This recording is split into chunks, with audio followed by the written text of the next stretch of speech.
एक गलतफहमी थी मुझे कि सब अपने हैं।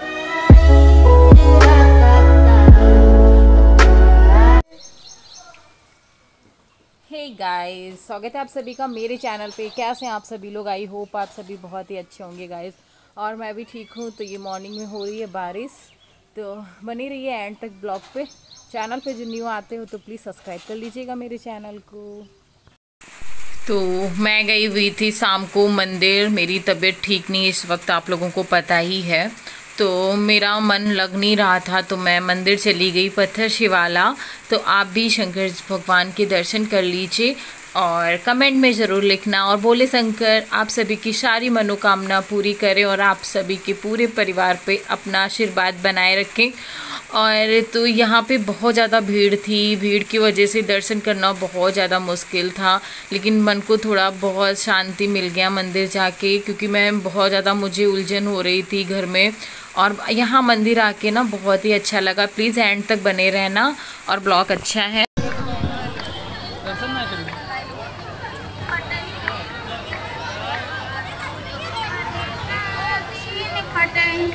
दरियाओ पर से पैरों का झल काहे करो कंगाल काहे कंगाल का झल काहे करो कंगाल कंगाल देखिए गौरा तोरे नैहर का हाल। तो गाइज़ मंदिर से मैं बाहर आ गई। मैं मंदिर आई हुई थी, वहाँ पे मुझे मम्मी भी मिल गई थी। तो फिर इसके बाद मैं अनिका के लिए ले रही थी यहाँ पे, और लेके फिर घर चली जाऊँगी। और घर पे गई तो घर पे कढ़ी बन रही थी बेसन की। तो यहाँ आंटी बना रही हैं हमारी। तो मैं जब पहुंची तो थोड़ा बहुत बना चुकी थी, लेकिन मैंने कहा मैं सूट कर लूँ। और आंटी के हाथ की कढ़ी बहुत ही ज़्यादा अच्छी है, और मुझसे कढ़ी कभी भी नहीं बनी है गाइस। हमेशा मुझसे दही फट ही जाता है, और एक साइड भाभी रोटियां बना रही थी तो मुझसे दही हमेशा फट जाता था, मैं कभी भी नहीं कढ़ी बना पाती थी। पर मुझे कढ़ी चावल खाना, रोटी बहुत ज़्यादा पसंद है। तो यहाँ पे बेसन में आंटी ने हींग और लाल वाला सूखा मिर्च पिसा हुआ और नमक ऐड करा था, और उससे आंटी छोटी छोटी सी फ्लोरी बना रही हैं। और फिर इसको दही में वो भिगो देती हैं, और देखते हैं आंटी कैसे बनाती हैं और आप लोग कैसे बनाते हो कमेंट सेक्शन में ज़रूर बताना। और आंटी के हाथ की काफ़ी अच्छी बनती हैं, और जब जब बनती हैं तो आंटी बनाती हैं हमारे वहाँ, और मम्मी भी बनाती हैं। तो यहाँ पे सारा डाल लेंगी। एक साइड भाभी रोटियां बना रही हैं, अब पूजा सूट कर रही थी, मैं कपड़े चेंज कर रही थी। तो यहाँ पे फिर इनको पलट लेंगी, और ज़्यादा इनको रेड नहीं करना होता है। और वैसे टेस्ट बहुत अच्छा आता है। मेरा तो एडिटिंग करने में ही मन हो रहा है फिर से खाने का। तो चलिए गाइस, फिर बने रहिए। और इस वक्त मेरी तबीयत ठीक नहीं है, इस वजह से आपको ब्लॉग मैंने कल भी नहीं दिया था। और ये मेरी आंटी बना रही हैं, जैसे आप लोग देख लीजिए। तो कल इसीलिए ब्लॉग नहीं आया था, और आज भी मेरा एडिटिंग करने का बिल्कुल भी मन नहीं था। लेकिन फिर भी मैंने आप लोगों से बोला था कि कल ब्लॉग आएगा, इस वजह से मैं एडिटिंग करने बैठ गई हूँ। तो फिर यहाँ पे तेल चढ़ा लिया गया है, और तेल में डाल देंगी जीरा, हींग और खड़े लाल मिर्च, और ये सब कुछ डाल देंगी। और उसके बाद देखते हैं आंटी क्या डालती हैं। फिर डाल रही हैं इसमें हल्दी और जीरा, और ये मिर्च हो जाएंगे तभी हल्दी डालेंगी। और तो उसी का वेट कर रही हैं। मैंने फास्ट नहीं करा है, क्योंकि ब्लॉग वैसे भी छोटा है, तो आप लोग पूरा एंड तक देख लेना।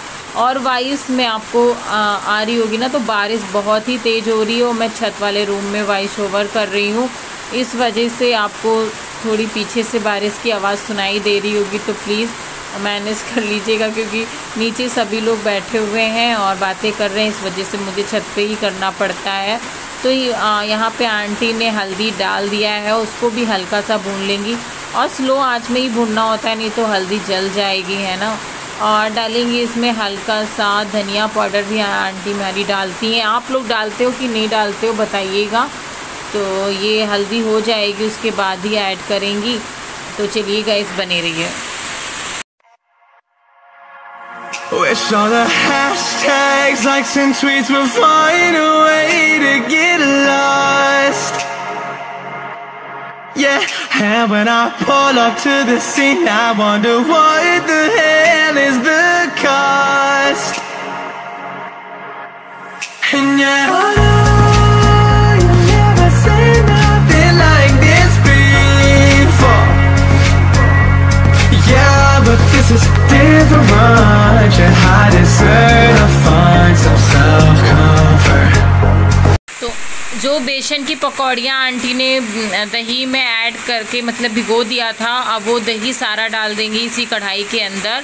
और इस जो थाली के अंदर ना थोड़ा सा बेसन कच्चा भी होता है, जिससे हम ये पकौड़ी बनाते हैं, वो भी था इसी में साथ ही में, क्योंकि इसी से अच्छा टेस्ट आता है जो कच्चा बेसन ऐड करते हैं। तो इसको डाल के और बराबर चलाते रहना है, नहीं तो दही फट जाता है ना। और मुझसे तो बहुत जल्दी फट जाता है, लेकिन आंटी से बिल्कुल भी नहीं फटा दही कहीं से भी। और इसी के वो साथ जब उबाल आ जाता है तब आंटी इसमें नमक भी ऐड कर देती हैं और सारा दही निकाल के पकौड़ियों से कढ़ाई में डाल रही हैं। और उनको कुछ कम दही लग रहा था, कह रही थी कम है दही इस पकौड़ी के हिसाब से, तो और भी दही ऐड कर लिया और पानी थोड़ा सा ऐड कर दिया है और दही भी डाल दिया था। तो फिर उसके बाद इसको चलाना है और जब एक अच्छा सा उबाल आ जाता है तब इसमें नमक ऐड कर देना है। तो यहाँ पे उबाल आ जाने के बाद यहाँ पे नमक ऐड कर रही हैं और फिर इसको 2-3 से उबाल ले लेने हैं, इसके लगा देने हैं। फिर उसके बाद इसमें पकौड़ी ऐड कर देना है। बन गई हमारी गर्मा गर्म कढ़ी। तो किस किस का खाने का मन हो रहा है कढ़ी चावल, कमेंट सेक्शन में ज़रूर बता सकते हैं और हम आप के लिए भेज भी सकते हैं कढ़ी चावल। और तो ब्लॉग कैसा लगा ये ज़रूर बताइएगा कमेंट में। और मेरी तबीयत ठीक हो जाए ना, तो मैं सोच रही हूँ आपको थोड़ा सा बाहर का कुछ दिखाने को, तो जल्दी से मैं ठीक हो जाऊँ बस और फिर आपको अच्छे से ब्लॉग दूँ, क्योंकि मन नहीं करता है बिल्कुल भी। पूरा दिन हो जा रहा है, मैंने कल भी कुछ भी सूट भी नहीं करा है और थोड़ा सा मन भी उदास है इस वक्त और अच्छा नहीं लगता मुझे कुछ भी। तो यहाँ पे सारी तो गाइज़ किसी का कमेंट आया था, दी क्या आप मायके में ही रहेंगी और आपने क्या सोचा है, प्लीज़ रिप्लाई दीजिएगा। मैंने उनको रिप्लाई भी दिया, लेकिन वो बार बार एक ही बात पे कमेंट करती हैं कि आप मायके में रहेंगी। मायके में रहना इतना आसान नहीं होता है, कुछ दिन बाद रिश्ते बदल जाते हैं और कोई भी ध्यान नहीं देता है। और तो मैं उनसे यही कहना चाहूँगी, अभी मैंने कुछ भी डिसाइड नहीं किया है कि मैं कहाँ रहूँगी कहाँ नहीं, क्योंकि भी मेरी अनिका छोटी है, वो यहाँ पे पढ़ रही है, तो मैं उसकी पढ़ाई भी बीच में नहीं छोड़ सकती। और हाँ, मैं मायके में पूरी लाइफ नहीं रहूँगी, ये मुझे भी पता है। और अभी मैंने क्या सोचा है ये आप लोगों को मैं अभी नहीं बताऊँगी क्या मैंने सोचा है, मुझे कहाँ पे रहना है। बस हाँ, अभी अनिका पढ़ रही है तो मैं यहाँ पे रह रही हूँ। और रही बात रिश्ते बदलने की, तो वो भी ठीक है, मुझे पता है मायके में रहना किसी भी लड़की के लिए आसान नहीं होता है, चाहे वो मेरी जैसी हो या कोई भी लड़की हो। शादी के बाद मायके में नहीं रह पाते हैं, बस वो हो तो है, पता है मुझे भी। तो चलिए गाइज़, यहाँ पे बन चुकी है हमारी कढ़ी और फाइनली देख लीजिए आप। तो यहाँ पे आंटी इसमें डाल देंगी सारा निकाल के और बस बन गई कढ़ी। तो आप लोग कैसे बनाते हो ये कमेंट में ज़रूर बताइएगा। और हमारी आंटी तो ऐसे ही बनाती हैं, वो मैंने आप लोगों को दिखा दिया है। चावल बन गए हैं और भाभी रोटियां सेक ही रही थी और सारा खाना बन चुका है। तो चलिए फिर मैं तो खाने जा रही हूँ और आप लोगों को भी खाना है तो बताइएगा कमेंट में।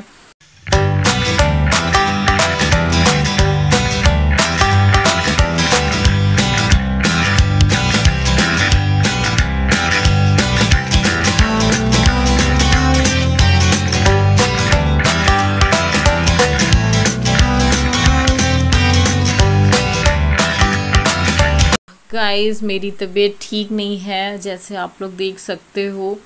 और अनिका मेरे पास ही लेटी हुई हैं और मुझसे बातें भी कर रही हैं और मुझे प्यार भी देती हैं और मेरा ख्याल भी रख रही हैं। और पता है उन्होंने मुझसे क्या बोला, वो बोलती हैं मम्मा मुझे स्कूल जाना होता है, नहीं तो मैं आपकी पूरा दिन आपके मैं पास रहूं। तो मैंने कहा नहीं, स्कूल जाओ उसके बाद आइएगा, तब मेरे पास बैठिएगा। तो वही अभी अनिका स्कूल से आ गई थी, तब मैं ग्लूकोज मेरा चढ़ रहा था, तो वही इतनी सारी दवाइयाँ वही सब वो आपको निकाल निकाल के दिखा रही है, पता नहीं क्या क्या बोल रही है। तो गाइज़ मैं यही चीज़ कह रही हूँ ना, मैं इस टाइम पे बहुत ज़्यादा परेशान हूँ। मेरी परेशानियाँ कोई भी समझने वाला नहीं है, मैं कितना इस टाइम पे परेशान हूँ, कितना मैं कमज़ोर हो गई हूँ, मैं ये जान रही हूँ। और तो अनिका मुझे बहुत सारी बातें बता रही हैं यहाँ पे, क्योंकि जब मैं परेशान होती थी तो उसके पापा, ऐसे वीकनेस होती थी तो उसके पापा लगाते थे, तो वही सब चीज़ें वो याद करके मुझे बता रही है, तो मैं उसको बता रही हूँ। हाँ तो गाइज़ इसी के साथ मैं आज का मैं ब्लॉग एंड ही कर दूँगी। और आप लोग प्लीज़ मेरे लिए तो प्रे करते ही करते हैं कि मैं जल्दी से ठीक हो जाऊं, और तो जल्दी से मैं ठीक हो जाऊं। और चैलेंज वीडियो मैं सोच रही हूँ लाने को, क्योंकि मुझे चैलेंज जो मैंने अनिका के साथ में करा है चैलेंज वीडियो, तो मुझे सेकेंड पार्ट के लिए कमेंट आ रहा है दी आप प्लीज़ सेकेंड पार्ट बनाइए, और तो मैं ज़रूर बनाऊँगी, बस मैं ठीक हो जाऊँ और बस फिर मैं बनाऊँगी अच्छे अच्छे ब्लॉग।